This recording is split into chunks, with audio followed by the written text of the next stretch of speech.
Kementerian Luar Negeri masih menelusuri keberadaan para WNI yang turut serta dalam rombongan misi kemanusiaan menuju Palestina dalam Global Sumut Flotilla yang ditangkap militer Israel. Bagaimana perkembangan terbaru yang diperoleh oleh Kemlu dan langkah-langkah yang akan ditempuh terkait hal tersebut? Kita akan ikuti laporan selengkapnya bersama rekan kami Nesya Rizvania. Selamat siang Nesya, silakan informasi selengkapnya.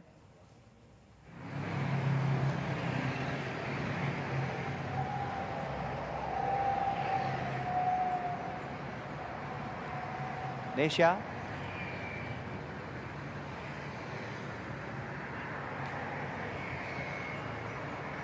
Iya, selamat siang Anggi dan juga saudara, benar sekali memang telah terkonfirmasi juga telah terjadi pencegatan sejumlah kapal yang tergabung dalam rombongan misi kemanusiaan internasional Global Sumut Flotilla yang kemudian berujung pada penangkapan dan juga penahanan terhadap sejumlah WNI.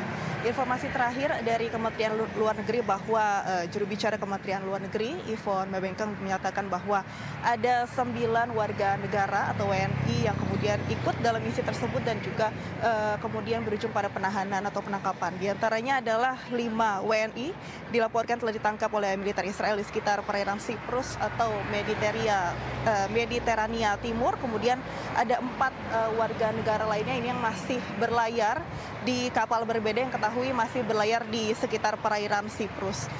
Dari WNI yang ditangkap, Anggi dan juga saudara, diantaranya ada 4 orang jurnalis di 2 kapal berbeda. Ada jurnalis dari Republika yakni Bambang Noroyono, kemudian Todi Badai, kemudian juga ada 1 orang jurnalis dari Tempo yakni adalah Andre Prasetyo Nugroho. Kemudian ada kontributor iNews TV, Berita 1 dan CNN. Ini adalah 1 orang, yakni adalah Rahendro Heru Bowo, dan juga 1 orang lagi merupakan aktivis dari Rumah Zakat, yakni adalah Angga Prasadewa.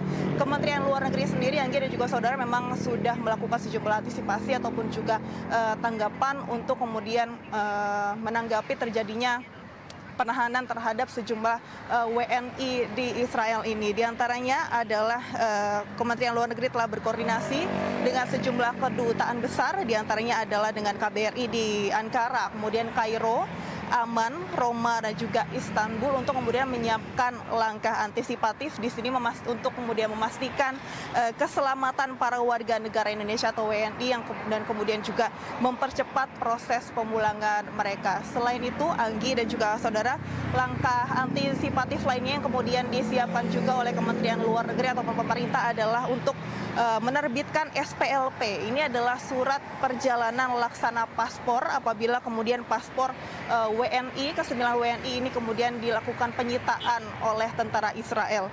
Kemenlu juga menyiapkan hal lainnya berupa dukungan medis apabila memang nanti diperlukan pada saat proses pemulangan ke-9 WNI tersebut.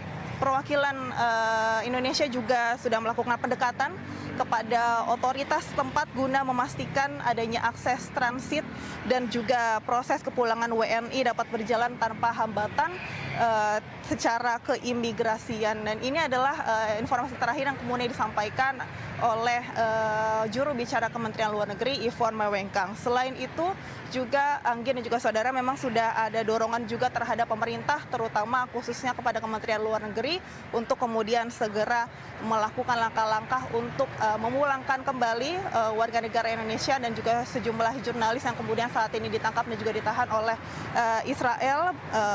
Dan dorongan itu bermunculan diantaranya adalah baik dari berbagai forum perkumpulan wartawan, kemudian juga termasuk juga ada Dewan Pers dan juga maupun dari anggota DPR RI. Dan kami masih menunggu untuk tanggapan selanjutnya atau informasi selanjutnya yang bisa diupdate dari Kementerian Luar Negeri terkait dengan WNI yang saat ini dilakukan penahanan. Anggi, kita kembalikan ke Anda di studio. Terima kasih atas laporan Anda, Nesya Rizvania. Selamat kembali bertugas.